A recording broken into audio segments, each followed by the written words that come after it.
preciosa, estátua majestosa do amor por Deus esculturada e formada com ardor da alma da mais linda flor de mais ativo olor, que na vida é preferida pelo beija-flor. Se Deus me fora tão clemente aqui neste ambiente de luz, formada numa tela deslumbrante e bela, teu coração junto ao meu ansiado, pregado e crucificado sob a rósea cruz do arfante peito teu. Tu és a forma ideal, estátua magistral, alma perenal do meu primeiro amor, sublime amor.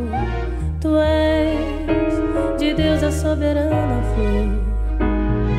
Tu és de Deus a criação, que em todo o coração sepultas um amor.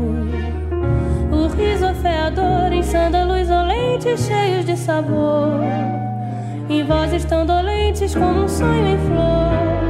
És láctea estrela, és mãe da realeza, és tudo enfim que tem de belo em todo o resplendor da santa natureza.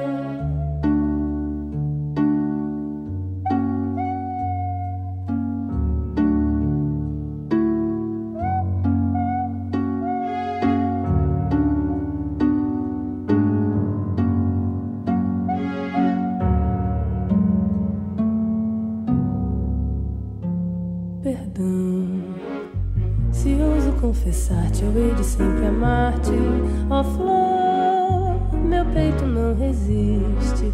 Oh meu Deus, o quanto é triste a incerteza de um amor que